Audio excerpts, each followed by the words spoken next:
This is part of the permaculture I've got going on. It's the original place we planted like a forest garden type thing, and I want to talk about something that I think is very important that it's taken me about 3 years to kind of figure out. But once you figure it out, you can start putting your effort somewhere where you can grow more plants with less energy.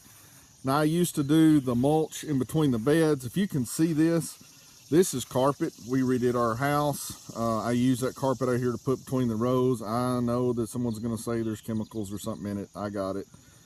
But I'm trying to figure out a way to think about generational type gardening where I can plant more stuff, get more production, have more lushness with less energy from me. And inside the pass, even though you can load them with cardboard, when you have Bermuda grass like I do, it is going to eat it. And I'll put the carpet down this spring, and I've learned some things about it. One, it's now almost August, and I've got grass growing through it. This right here, this little piece right here is literally growing through it. This is on the sides, but it's extremely clean compared to what it used to be. And I will pull out Bermuda grass when it gets bad, throw it on here, let it die.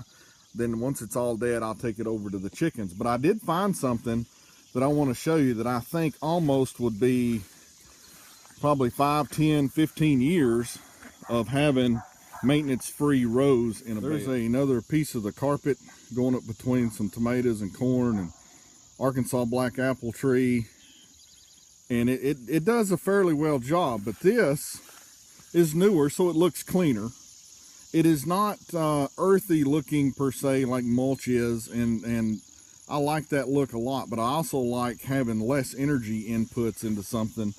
And we've got our second thing of corn. We had a huge storm last night, so some of the corn's leaning over a little bit, but hopefully it doesn't hurt it too bad. Here's some more of these. And what this is, guys, is these are conveyor belts that they use in paper making, and this is not where the chemicals are at.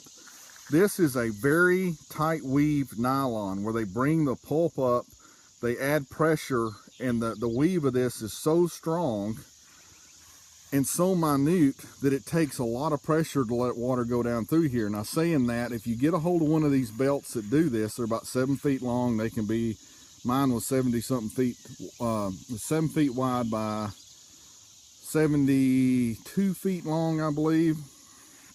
And I'm cutting it in sections.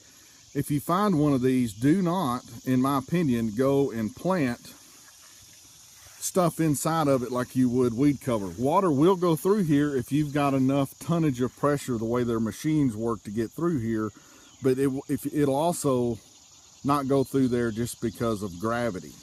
So keep that in mind. But it's a way that I can keep my beds where I can spend time doing more productive things and worried about the pass.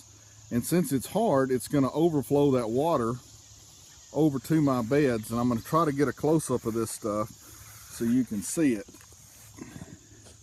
Very, very tight weaved.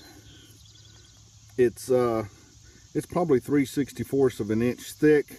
I mean, this is not like weed cloth that you're going to get from a hardware store or something.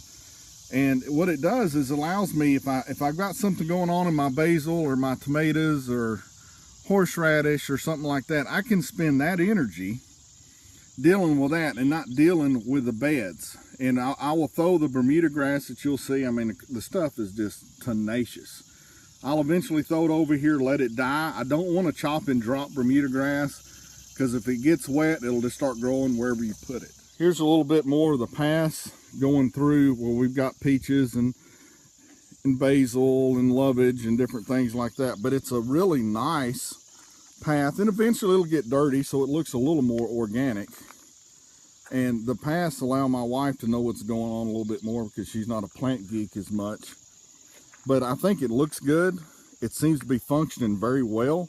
I don't know how you can just go find this stuff on eBay or anything, but if you know somebody that has anything to do with pulpwood plants or something, they'll know exactly what you're talking about. They go through these belts all the time.